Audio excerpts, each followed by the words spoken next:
Assalamualaikum warahmatullahi wabarakatuh. Hello everyone, my name is Nadia Zahra Valentina from class A with student ID number E1A025131. I am a student of law at Jenderal Sudirman University. This video is submitted as part of the recruitment for the English for Law course taught by Miss Nisa Royasa, SPD MSol. Today I will present my legal analysis of a case titled The PT Timah Corruption Case, Illegal Tin Mining, Money Laundering, and the Involvement of Harvey Moise. What becomes the background of this case is the long-running illegal mining activities inside PT Timah official mining concession areas in Bangka Belitung. The case starts when between 2015 and 2022, illegal miners collaborate with smelter companies to extract tin ore from PT Timah's industrial mining permit area, commonly known as the IUP. According to the investigation, during 2018 and 2019, Harvey Moise, who is also known in public as the husband of Indonesian actress Sandra Dewi, allegedly acts as facilitator on negotiator between smelter companies and the former director of PT Timah, Mokhtar Riza Pahlevi Tabrani. The investigator revealed that Harvey Moise contacted the director of PT Timah to accommodate or give access for illegal mining operations. However, because illegal mining cannot be conducted officially, they allegedly discussed it using a false cooperation scam. They create the appearance of a partnership under the pretext of leasing or renting processing equipment, but in reality, the equipment was used to process illegally mined tin ore. Several smelter companies were involved, including PT SIP, CVVIP or Venus Inti Perkasa, PT SPS, and PT Tinindo Internusa or TIN.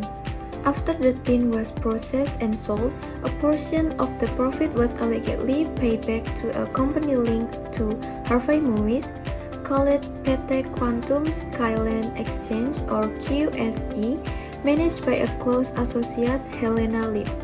These payments were discussed as CSR fund even though they did not have any real CSR program. Due to these illegal operations, the Indonesian state through PT Timah reportedly suffered extremely large financial and environmental losses. Environmental experts estimate the ecological damage to be in the range of hundreds of trillions of rupiah, making it one of the largest corruption-related environmental crimes in Indonesia. In March 2024, the Attorney General Office officially named Harvey Moise as a suspect. Later, his wife Sandra Dewi was also summoned as a witness to clarify the flow of money related to the case. The main legal issue in this case is whether the action of suspect facilitating illegal mining, manipulating cooperation scams, and discussing financial transactions as CSR payments constitute acts of corruption, abuse of authority, and money laundering under Indonesian law. Another legal issue is whether the smelter companies and PT Timah officials unlawfully benefit from activities that causes massive financial and environmental losses to the state. In analyzing this case, several legal provisions apply. First, under Article 2, Paragraph 1 of Indonesia's anti-corruption law, any person who unlawfully enriches themselves, another person, or a corporation, causing losses to the state is guilty of corruption.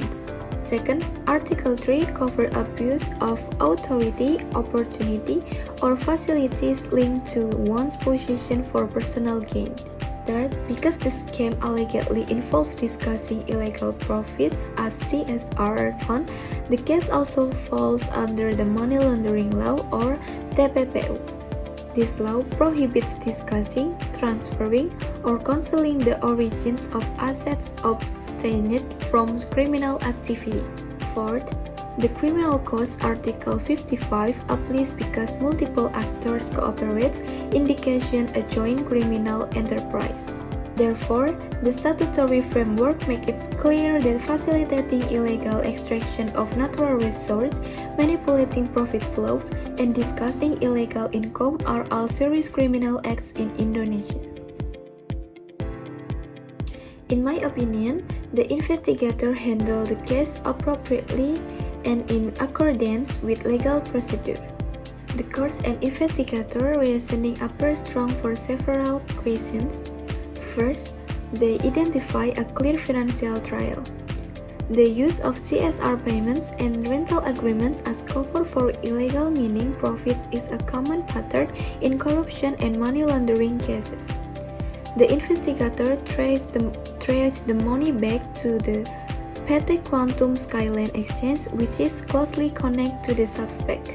Second, the involvement of PT Timah official indicates that there was abuse of authority which aligns with Article 3 of the Anti-Corruption Law.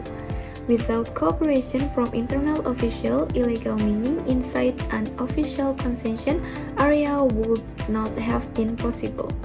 Third, the investigator did not only target individual suspects but also examined private companies, smelter, and related actors, which shows a comprehensive approach. This is important because environment corruption often involves networks of actors, not just a single individual. However, there are weaknesses that must be noted. For example, the case has drawn massive public attention because of its connection to public figures.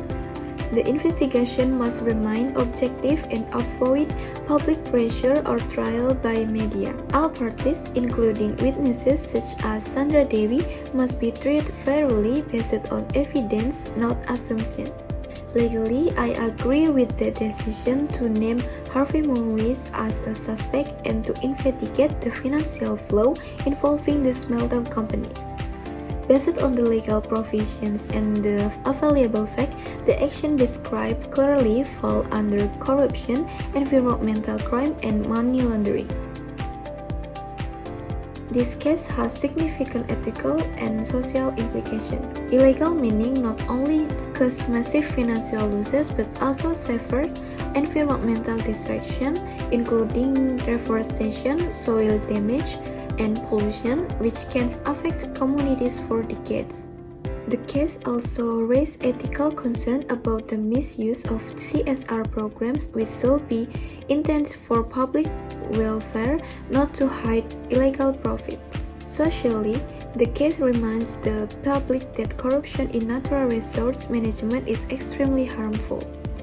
It reduces tax revenue, damages ecosystem, and undermines people's trust in governments and public institutions.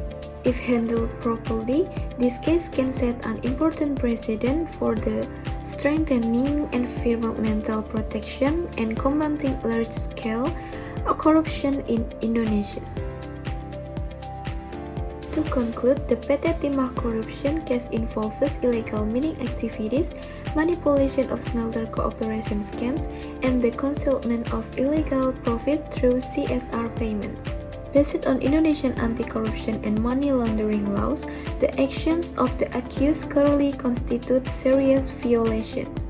I believe that the investigative steps taken by the authorities were appropriate and based on strong legal reasoning. This case highlights the urgent need for transparency, accountability, and environmental responsibility in Indonesia's mining sector. Hopefully, it provides a clearer understanding of the topic. Thank you for your attention and thank you for watching. Wassalamualaikum warahmatullahi wabarakatuh.